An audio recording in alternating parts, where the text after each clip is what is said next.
بسم اللہ الرحمن الرحیم۔ السلام ناظرین، پروگرام نیوز نائٹ میں آپ کا میزبان نجم علی خان، اور آج ہم جو ہے باقاعدہ طور پر ان تقریبات کو منا رہے ہیں جو ایک برس پہلے ہم نے شاندار کامیابی حاصل کی تھی۔ 7 مئی کو بھی حملہ کیا گیا تھا ایک پاکستان کے اوپر، اس کے بعد 10 مئی کو جو رات کو حملہ کیا گیا تو اس کے بعد جو ہم نے جواب دیا تو پھر جب ہم بات کرتے ہیں مارکہ حق کی، آپریشن بنیان المرصوص کی، تو اس کے بعد یہ 10 مئی بنا تھا ہماری فتح کا دن، ہماری عزت و افتخار کا دن، یہ ہمارے جرأت اور کردار کا دن تھا۔ یہ ہمارے لیے آپ کہہ سکتے ہیں کہ آج جب ہم بات کر رہے ہیں اور میڈیا پر بیٹھے ہوئے ہیں تو یہ سچ کے اظہار کا دن، کیونکہ اس روز جو کچھ ہوا وہ پوری دنیا نے دیکھا کہ کس طرح بھارت کی طرف سے جھوٹ پر جھوٹ بولا جاتا رہا۔ اور آج جب پاک فوج کے ترجمان اپنے ساتھ فضائی اور بحریہ کے جو افسران ہیں ان کے ساتھ جو پریس کانفرنس کر رہے تھے، اس میں بھی انہوں نے دو ٹوک اور واضح انداز میں اس جو جھوٹ کی دکان کھولی گئی تھی انڈیا کی طرف سے اس کی نشاندہی کی۔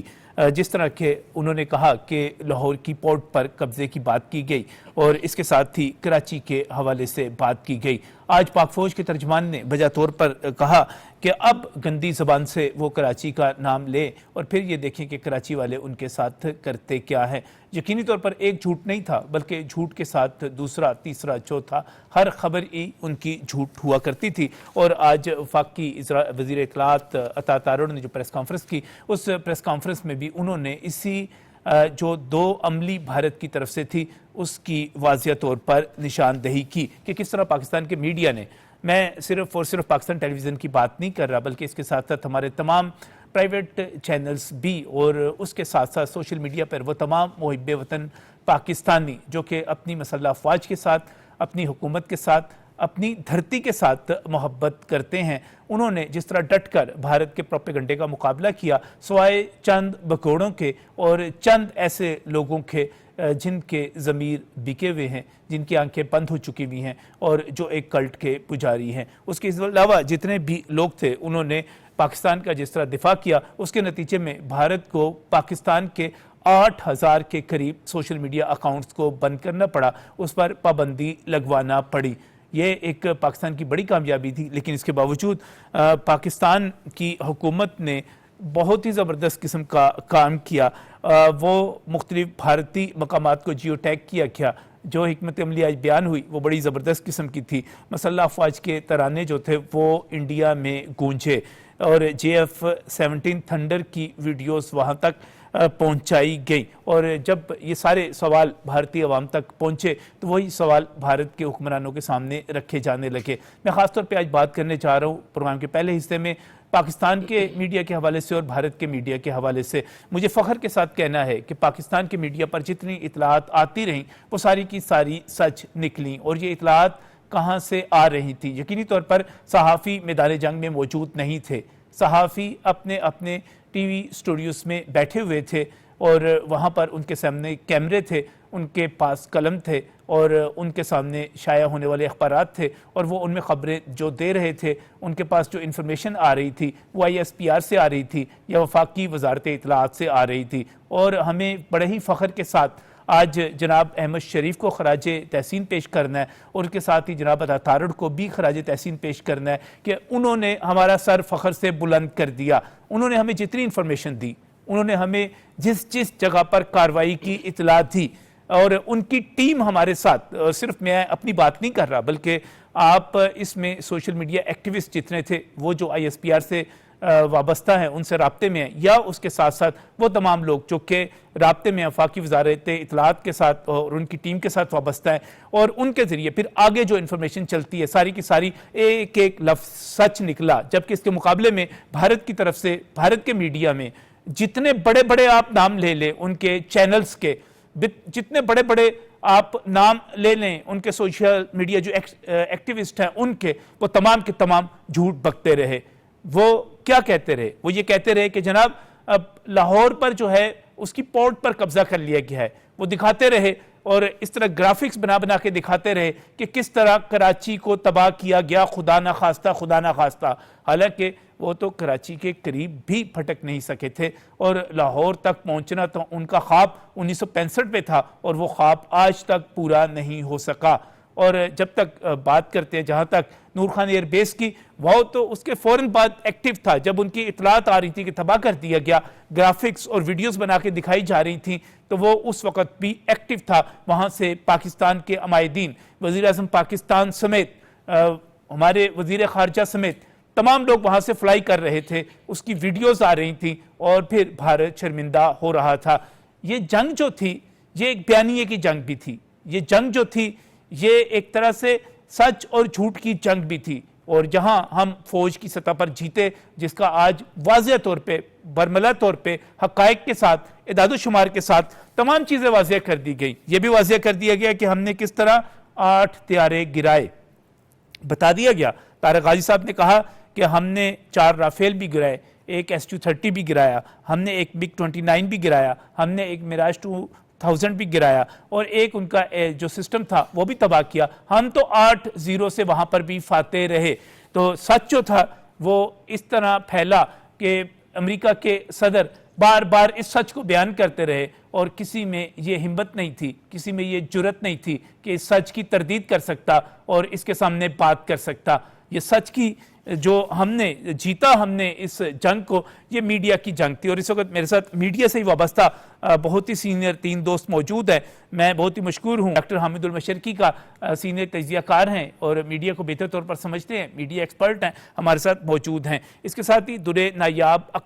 اکرم ہمارے ساتھ موجود ہیں، اور درِ نایاب چونکہ ایک انگریزی اخبار کی ایڈیٹر بھی ہیں، اور صحافت کے جو آپ سمجھتے ہیں کہ تمام لوازمات اور ان کے جتنی ریکوائرمنٹس ان کو بہتر طور پہ سمجھتی ہیں، جانتی ہیں، تو میں ان سے بھی بات کروں گا۔ اور احمد وڑائی صاحب یہاں پر اسٹوڈیوز میں میرے بھائی، میرے دوست موجود ہیں، میں ان کا بھی شکر گزار ہوں۔ اور سب سے پہلے درِ نایاب آپ ہی کی طرف آؤں گا کہ یہ ایک جنگ توپوں کی، گولیوں کی، بندوقوں کی، میزائلوں کی، یہ تو چند گھنٹے چلتی ہے، چند دن چلتی ہے، لیکن بیانیے کی جنگ جو ہوتی ہے وہ اس جنگ سے پہلے بھی چلتی ہے اور بعد میں بھی چلتی ہے۔ تو اس بیانیے کی جنگ میں پاکستان کس طرح جیتا، یہ تو ذرا بتائیے گا۔ Thank you so much for having me again Najam, بہت شکریہ۔ نجم، آپ اور میں بہت اچھے سے جانتے ہیں کہ کتنا پریشر تھا پچھلے سال ہم پر۔ ظاہر سی بات ہے، ہم نے روز اپنی سٹوریز بھی فائل کرنی ہوتی تھی، روز شوز بھی کرنے ہوتے تھے، لیکن یہ جو 4-5 دن کا گیپ، وقفہ ڈیوریشن تھی، جس کے اندر آپ نے اپنی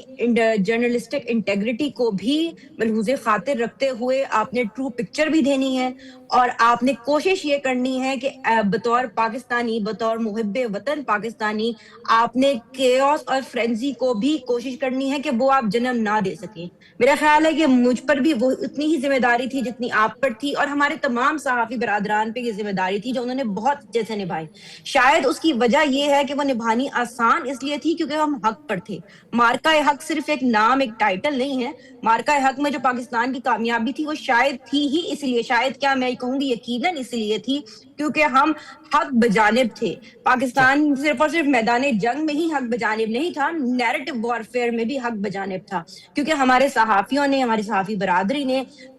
ہر ممکن کوشش یہ کی کہ سچائی کو اپنی عوام تک پہنچایا جائے۔ اب وہ پہنچانا آسان اس لیے تھا کیونکہ ہم تک سچائی ہی آ رہی تھی، ہم تک وائلڈ بزار کلیمز نہیں آ رہے تھے۔ ہم یہ نہیں کہہ رہے تھے کہ ہم دلی کو فتح کر لیں گے، ہم یہ نہیں کہہ رہے تھے کہ ہم لال قلعے پر اپنا جھنڈا لہرائیں گے، یہ باتیں ہوئی پرانی، اب ان باتوں کی دکانداری چلتی نہیں ہے۔ ہاں، ہم یہ ضرور کہہ رہے تھے کہ ہم چپ کر نہیں بیٹھے ہوئے۔ مجھے آج بھی یاد ہے وہ گوز بمپس والی پریس کانفرنس میں ہمارے DGISPR نے کہا تھا now you just wait and watch، اور پھر اس کے بعد جو ہوا وہ صرف ہم نے نہیں، ساری دنیا نے دیکھا، اور جو ہم نے دیکھا اس کے بعد ساری دنیا یہ رقم کرنے پر مجبور ہو گئی کہ واقعی مسلح افواج کی پیشہ ورانہ محاورت کی تدابیر، ان کی قوت کا مظاہرہ جو انہوں نے کیا وہ صرف اور صرف ایک ڈیٹرنس کا مظاہرہ نہیں تھا، وہ یہ کہنے کا، یہ ثابت کرنے کا، یہ رقم کرنے کا مظاہرہ تھا کہ ہم بیٹھنے والے نہیں ہیں، we are not sitting ducks. آپ آئیں گے، آپ کے ملک میں کچھ بھی ہوا یا آپ جو کچھ بھی کر رہے ہیں اس کی ذمہ داری آپ ہم پر داغ کر، ہم پر توپوں کا رخ نہیں کر سکتے، because we are not a doomsday scenario. ہم ایک زندہ سوورن کنٹری ہیں جو اپنا دفاع بخوبی جانتے ہیں. مجھے بہت خوشی ہوئی کہ آج کی جو پریس کانفرنس تھی اس کے اندر بھی اسی نیریٹو کی کنٹینیویشن تھی کہ ہم آف کورس وی وانٹ پیس. ہم یہ تو نہیں کہیں گے کہ ہم انڈیو ایڈوانسز کریں, لیکن جب ہمارے کراچی کی طرف, ہمارے لاہور کی طرف آپ دیکھیں گے تو پھر آپ کو وہ دیکھنا بہت مہنگا پڑے گا. بالکل صحیح ہے. اور دوسری بات ہے کہ آپ دیکھیں گے تو ہم اس کا مقابلہ کریں گے, لیکن اس کے ساتھ ہی آپ اس کے ساتھ اگر جھوٹے دعوے کریں گے تو وہ دعوے تو ایکسپوز ہوں گے, وہ تو پتہ چلے گا, اور جھوٹ تو فوراً پکڑا جاتا ہے. میرا خیال ہے کہ بھارت کے پورے میڈیا کو میرا مارکہ حق کے بعد 10 مئی کے بعد 11, 12, 13, 14, 15 مئی کسی بھی دن بیٹھ کر اجتماعی طور پر معافی مانگنی چاہیے تھی, اور صرف پاکستان سے معافی نہیں مانگنی چاہیے تھی جس کے بارے میں انہوں نے جھوٹ بولا, بلکہ ان کو شاید اپنے عوام سے بھی معافی مانگنی چاہیے تھی جن کے سامنے وہ ایک صحافت کو ایک مقدس مشن کے طور پہ رکھا جاتا ہے, جن کے سامنے وہ وعدہ کرتے ہیں کہ وہ سچ بیان کریں گے, جن کے سامنے وہ وعدہ کرتے ہیں کہ وہ حق کی بات کریں گے, جن کے سامنے وہ وعدہ کرتے ہیں کہ وہ حقائق سے ان کو مطلع رکھیں گے, باخبر رکھیں گے, مگر وہ جھوٹ بکتے رہے, وہ کہانیاں بیان کرتے رہے, وہ اوپر سے آنے والا, ان کی فوج کی طرف سے آنے والا, مجھے نہیں پتا ان کے پاس یہ سب کچھ کہاں سے آ رہا تھا. ہمارے پاس تو جو بھی انفارمیشن آ رہی تھی متعلقہ ذرائع سے آ رہی تھی, اور متعلقہ ذرائع پوری طرح ذمہ دار تھے اپنی انفارمیشن کے, انہوں نے ذمہ داری قبول کی, اور جب ہم نے اس کو بیان کیا آگے تو سچ نکلا. میرا خیال ہے ان کو معافی مانگنی چاہیے تھی ایک دن, ان کو ایک یوم شرمندگی, یوم جھوٹ جو ہے اس کے بعد ایک یوم شرمندگی بھی حامد المشرقی صاحب وہاں پر منانا چاہیے تھا. ایک ایسا دن جس دن وہ اپنی ناک, اپنا ماتھا زمین پر رگڑتے, اپنے منہ پر تھپڑ مارتے, بلکہ اپنے منہ پر جوتے مارتے جہاں سے انہوں نے بکواس کی, جھوٹ بولا اور لوگوں کو اور خود اپنی قوم کو گمراہ کیا. انہوں نے کوئی ایسا دن منایا؟ بالکل صحیح بات ہے. نجم علی صاحب, میں یہ سمجھتا ہوں کہ اس نے بہت بڑی ایک کلیئرٹی دے دی کہ جو ذمہ دار صحافت ہوتی ہے, جو ذمہ دار میڈیا ہوتا ہے, اس کا کیا کردار ہوتا ہے. اور جب کوئی میڈیا جو ہوتا ہے وہ کسی خاص میں آئیڈیالوجی, کسی خاص ایکسٹریمسٹ آئیڈیالوجی کی اس کے زیر اثر آ جاتا ہے تو وہ کس طرح کا پاگل پن کرتا ہے, وہ کس طرح کی بونگیاں مارتا ہے, وہ کس طرح کی دہشت اور کس طرح کی نفرت پھیلاتا ہے. دیکھیں, میں 15 سال سے زائد ہو گیا مجھے انڈین میڈیا کو ڈیل کرتے. میں نے ایک ہی چیز ان کو سمجھائی, میں نے کہا ایونچولی آپ کی کریڈیبلٹی پوری دنیا میں زیرو ہوتی جا رہی ہے. ایونچولی انڈین میڈیا, انڈین جو اخبار ہیں, انڈین جو ریسورسز ہیں, ان کو ہم اپنی ریسرچ پیپرز میں یا کہیں پر بھی کریڈیبل سورس کے طور پہ مینشن تک نہیں کر پاتے. Even I am not talking about Pakistani, even anybody else. ایک چیز اور بڑی کریٹیکل ہے, وہ یہ ہے کہ پاکستان نے جس انداز میں ذمہ داری کے ساتھ اس پورے مارکے میں, اس پوری جنگ کے دنوں میں ذمہ داری کا ثبوت دیا میڈیا کے اوپر, کوئی بھی فالس فلیگ چیز آئی تو پاکستان نے اس کو نہ صرف چیلنج کیا بلکہ ایویڈنس پروف کیا. پہلگام کے اوپر جس انداز میں انہوں نے بیانیہ کھڑا کیا وہ پہلے 2 گھنٹوں میں ہی ختم ہو گیا, لیکن انہوں نے اس کو جاری رکھا. ہندوستان ٹائمز جیسے اخبار یا دوسرے چینلز وہ اتنی, میں کہتا ہوں, ڈس انفارمیشن اور مس انفارمیشن پھیلا رہے تھے کہ اس کا نتیجہ یہ تھا کہ خود ان کی عوام اتنے اندھیرے میں اتنی مس گائیڈڈ ہے کہ وہ آج بھی گودی میڈیا کے زیر اثر ہونے کی وجہ سے میں سمجھتا ہوں کہ ان کو حقیقت سے نا آشنا ہے. پاکستان کے میڈیا نے کیا کیا؟ پاکستان کے میڈیا نے فیکٹس پہ بات کی, پاکستان کے میڈیا نے ذمہ داری سے بات کی, پاکستان کے میڈیا نے انسائٹمنٹ یا اس طرح کی وہ چنگاریاں نہیں لگائیں, بلکہ حقیقت بتائی کہ ہم دشمن کو ہماری کیا کیپیسٹی ہے, کیا کیپیبلٹی ہے, اور ہم کس حد تک اس کو سبق سکھائیں گے. اور اس کے بعد پھر ریاست پاکستان نے جس ذمہ داری کا ثبوت دیا, جب امریکہ نے کہا کہ جی اب مودی جو ہے وہ گھٹنے ٹیک چکا ہے, معافیاں مانگ رہا ہے, تو ہم نے ایک ذمہ دار ملک ہونے کے ناطے ہم نے جنگ بندی کی چوائس کو ہم نے ایکسیپٹ کیا. ہم چاہتے, جو کہ D G I S P R نے بڑا واضح طور پر اس سے اگلے دن بھی کہا کہ ہم چاہتے تو ہم اس سے کئی گنا زیادہ تباہی کر سکتے تھے. آج بھی D G I S P R نے کہا کہ ہم نے اپنا 10% ابھی دکھایا ہے تو انڈیا کا یہ حشر ہو گیا, ہمیں نہ مجبور کیا جائے کہ ہم کلکتہ, مدراس اور جتنے ان کے معاشی ہب ہیں ان تک پہنچے, کیونکہ ہماری کیپیسٹی اور کیپیبلٹی ہے. ہم نے وہاں پر ذمہ دار ریاست ہونے کا ثبوت دیا. وہیں پر ہم نے پوری دنیا کی میڈیا کو چیلنج کیا. آپ کو یاد ہوگا پاکستان نے کوئی بھی انڈیا کا فالس فلیگ آپریشن ہو، راجوڑی ہو، پلوامہ ہو، پٹھان کوٹ ہو، پھر یہ پہلگام ہو، ہم تو ہمیشہ سے اوپن چیلنج کرتے آئے ہیں کہ let's have an independent investigation. ہم تو اوپن چیلنج کرتے تھے جب آرٹیکل 370 اور 35A جب سری نگر میں ہٹایا گیا تو پاکستان نے اوپنلی اپنا بارڈر کھولا کہ جی ہمارے بارڈر سے آپ دنیا کے سارے جرنلسٹ جا کے وہاں پر دیکھیں کہ وہاں کیا حال ہے ہیومن رائٹس کے حوالے سے، باقی معاملات کے حوالے سے. کہنے کا مقصد یہ ہے کہ آج دنیا کے اندر اگر مودی ایک آئسولیٹڈ، ایک تنہا شخصیت کے طور پر کھڑا ہے، ایک مودی اور اس کی جو میڈ آئیڈیالوجی ہے وہ دنیا کو نظر آ رہی ہے کہ یہ نفرت اور اس کے علاوہ اس کے اندر ہندوتوا آئیڈیالوجی کے سوا کچھ نہیں ہے، تو اس لیے وہ تنہا ہے. آج پاکستان اگر دنیا میں سینٹر سٹیج ہے، اگر آج اسلام آباد جو ہے وہ واشنگٹن، ویانا، نیو یارک اور ان جیسے شہروں کے برابر گنا جا رہا ہے دنیا کی ڈپلومیسی کے حوالے سے، تو اس کی وجہ ذمہ دار صحافت، اس کی وجہ ذمہ دار ڈپلومیسی، اس کی وجہ ملٹری لیڈرشپ کا قائدانہ کردار ہے، اس کی وجہ پاکستان کی ریاست کا، افواج پاکستان کا اکٹھ ہونا ہے، اس کی وجہ پاکستان کی عوام کا وہ پیچھے کھڑے ہونا ہے پاک افواج کے، جس کے تحت ہم نے دشمن کو بھرپور جواب. ایک بڑی زبردست قسم کی آپ نے حامد بھائی بڑی اہم چیز کی نشاندہی کی کہ اصل میں جب ہم ڈپلومیسی کو ساتھ ملاتے ہیں، جب ہم اس کے ساتھ ساتھ پاک فوج کی کارکردگی کو ملاتے ہیں، اس کے ساتھ میڈیا کے سچ کو ملاتے ہیں، یہ سب مل کر اور سول ملٹری ریلیشن شپ کو ملاتے ہیں، یہ سب مل کر ایک طاقت بنتے ہیں. احمد کیسے دیکھتے ہیں آپ میڈیا کے کردار کو خاص طور پہ؟ جی بسم اللہ الرحمن الرحیم. جس طریقے سے آپ نے خود بھی ایک پورے فاتحانہ انداز میں جیسے ابتدائیہ دیا اور جیسے آپ بات چیت کر رہے ہیں، یہی سمجھ لیں کہ پوری قوم کا اس وقت جو ہے وہ ایک جیت کی لگن کا اور جو فاتحانہ انداز ہے. تو یہ دیکھیے کہ جس طرح آپ نے ابھی یہ بات کہی ہے کہ یہ ساری چیزیں جب مل جاتی ہیں، جب میڈیا ہوتا ہے ساتھ، یہ ایک نفسیاتی جنگ ہوتی ہے اور اس میں یہ دیکھیے یعنی کہ جو ملٹی ڈومین جس طریقے سے یہ ہم نے کام کیا سب نے مل کر، تو اسی وجہ سے جو ہے وہ پاکستان پوری دنیا کے نقشے پر سامنے آیا اور ہم دفاعی طور پر ایک ناقابل تسخیر ملک کے طور پر سامنے آ گئے. یہ دیکھیے کہ جب ایک پہلگام کا ایک بے لگام یہ واقعہ جب خود ساختہ یہ شروع ہوا تو اس کے فوری بعد یعنی کہ ایسے لگتا ہے ان کے جھوٹ کی ابتدا اس پہلگام کے واقعے سے پہلے شروع ہو جاتی ہے. ہم تو کہہ رہے ہیں کہ بعد میں شروع ہوئی، میں کہتا ہوں کہ اس سے پہلے شروع ہو گئی. یعنی کہ وہ سارے تیار بیٹھے تھے، بھارت کے جو ہینڈلرز تھے، اس کے جو تھنک ٹینک تھے، وہ تیار بیٹھے تھے کہ یہ واقعہ ہو جائے گا، 15 منٹ کے اندر FIR ہو جائے گی اور ہم ٹیلی ویژن کی سکرین ایسے آن کریں گے اور زہر اگلنا شروع کر دیں گے. تو بھارتی میڈیا جو وہ فوری طور پر اس نے پاکستان کے اوپر الزام لگائے اور یہ بات کرنا شروع کر دی کہ حملہ کر دو، تہس نہس کر دو،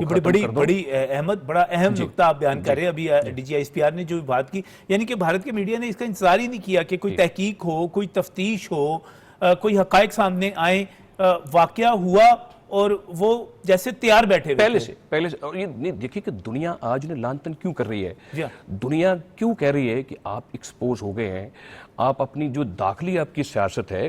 یا آپ کی جو داخلی آپ کے ایسے معاملات ہیں، اگر وہاں پر کوئی خلیج ہے، آپ کی اقلیتوں کے ساتھ معاملہ ٹھیک نہیں ہے، اگر آپ کے انٹرنل کوئی درجنوں کے حساب سے ایسے معاملات اگر انٹرنلی چل رہے ہیں جن کو آپ حقوق نہیں دے رہے، تو ان کا آپ ساروں کا پاکستان کے ساتھ نہیں جوڑ سکتے ہیں. پاکستان کی جو ملٹری قیادت ہے، سر نجم صاحب آپ یہ دیکھیے کہ DGISPR کی آج کی پریس بریفنگ، آج کا ان کا کانفیڈنس اور جو منسٹری ہماری انفارمیشن کی ہے طاولہ تارڑ صاحب، آپ ساروں کے بیانات پورے ایک سال کے چیک کر لیجئے، آپ کو کہیں پر بھی کوئی کنفلکٹ نظر نہیں آئے گا، آپ کو کہیں پر کوئی تضاد نہیں لگے گا، آپ کو ایسے لگے گا جیسے یہ تال میل سے بات ہو رہی ہے. ایک سال گزر گیا ہے تو لگے گا ہی نہیں ایسے کہ جیسے یہ 22 اپریل کے فوری بعد 23، 24، 25 تاریخ ہے. پرائم منسٹر پاکستان نے بھی 25 اپریل کو ایک خطاب کیا تھا، تب انہوں نے بھی کہا. DGISPR مسلسل کہتے رہے کہ پاکستان کا جو ہماری عسکری قیادت کہہ رہی ہے، پرائم منسٹر کہہ رہے ہیں کہ پاکستان کے اس واقعے سے کوئی تعلق نہیں ہے. اب یہ دیکھیے کہ میڈیا کا جو رول ہے، دیکھیے پاکستان کا جو میڈیا آپ نے بالکل درست فرمایا کہ جو ہمارا پرائیویٹ میڈیا ہے اور جو ہمارا سرکاری یہ میڈیا جہاں پر ہم ابھی بیٹھے ہیں، کسی ایک شخص نے بھی کوئی ایسی بات نہیں کی جو پاکستان کی قومیت کے، پاکستان کی جغرافی حدود کے، پاکستان کے کسی ایسے معاملے کے خلاف جاتی ہو. سب نے، چاہے سوشل میڈیا، آپ نے دیکھا کتنی بیم بنی، پوری قوم جو ہے وہ ان کے خلاف ایک سیسا پلائے ہوئی دیوار بن کر کھڑی ہو گئی اپنی عسکری نہیں، قیادت. چند لوگ تھے جس میں جو اس میں خیر جو تھے تو قصہ بازی ہے. وہ جو تھے ان کو ان میں سے کئیوں نے معافی بھی مانگی، یہ بات بھی ریکارڈ پر ہے، وہ سارا کچھ ہوا. لیکن اگر ہم در نیاب آگے کی طرف دیکھیں تو آج D G S P R جس طرح بات کر رہے تھے کہ یہ جنگ جو ہے یہ زمین کی جنگ بھی ہے، یہ فضا کی جنگ بھی ہے، یہ سمندر کی جنگ بھی ہے، یہ سائبر وار بھی ہے، اور اس کے ساتھ ساتھ یہ ذہنوں کی جنگ بھی ہے. اور یہ ذہنوں کی جنگ جو ہے یہ بڑی اہم ہے. ہمیں اس ذہنوں کی جنگ کے حوالے سے اور لوگوں کو قائل کرنے کے حوالے سے اور لوگوں کو سچ بتانے کے حوالے سے ہمیں کیا کرنا چاہیے مزید؟ اچھا نجم صاحب، سب سے بڑی امپورٹنٹ بات تو یہ ہے جو ہم مس کر دیتے ہیں کہ انڈین میڈیا کی جو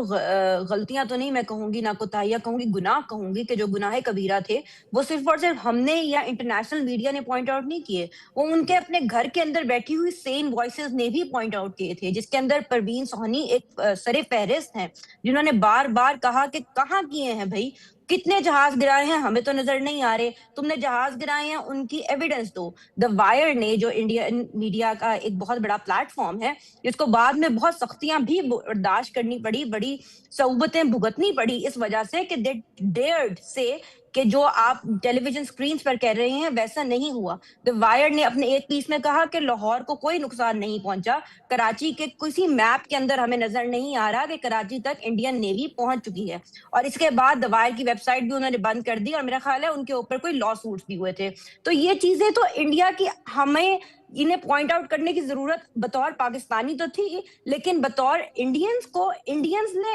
کو ہی شیشہ دکھانے میں، آئینہ دکھانے میں بہت کوشش کی، جو کہ ناکام تو رہی، کیونکہ ظاہر سی بات ہے ایک مینٹالٹی کو تو نہیں آپ بدل سکتے جو گودی میڈیا کی آئیڈینٹی بن چکی ہے. گوئنگ فارورڈ یہ بالکل حقیقت ہے جو آج کی پریس کانفرنس میں بھی واضح کیا گیا، اور پچھلے ایک سال سے ہماری آرمڈ فورسز نے بار بار، جس کے اندر ہمارے D G S P R کو بہت کریڈٹ جاتا ہے کہ انہوں نے بار بار اس بات کی طرف نشاندہی کی ہے کہ اب یہ صرف ہتھیاروں کی جنگ نہیں رہی. وہ یہ بات پاکستان انڈیا کے کمپیرزن میں بھی کرتے ہیں، اور انر سیکیورٹی میں، ہمارے گھر کی سیکیورٹی کی بھی جب بات کی جاتی ہے، میں اٹ بی بلوچستان، میں it B T T P, وہ یہ بات کرتے ہیں کہ اب یہ نیریٹو وارفیئر ہے جسے ہر کسی نے لڑنا ہے. آپ کی افواج they are doing a brilliant job, لیکن وہ صرف زمین اور آسمان پہ اور سمندروں کی رکھوالی کر سکتی ہیں. ہمارے گھر کی اور ہمارے ذہنوں کی رکھوالی تو ہم نے خود کرنی ہے.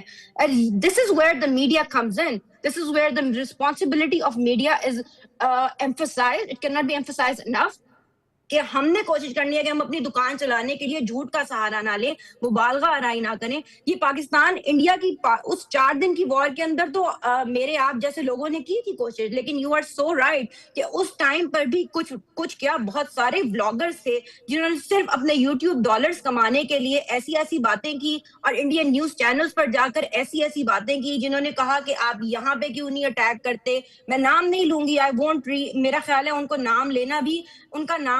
ان کو کریڈٹ دینے کے برابر ہوگا، اور ہم کیوں کریڈٹ دیں. لیکن وہ کلیمز ایسے ہی ہیں جس کو انڈین میڈیا نے ان آوازوں کو جگہ دی اپنے پلیٹ فارم سے، جہاں پر آ کر آپ بھی جانتے ہیں یو کے میں بیٹھے ہیں، امریکہ میں بیٹھے ہیں، ہمارے پاکستان کے اپنے اندر بھی بیٹھے ہیں، جنہوں نے یہ بار بار کہا کہ آپ پریزیڈنٹ ہاؤس پہ اٹیک کریں، آپ پی ایم ہاؤس پہ اٹیک کریں. دیز ور کلیمز جو کہ انڈین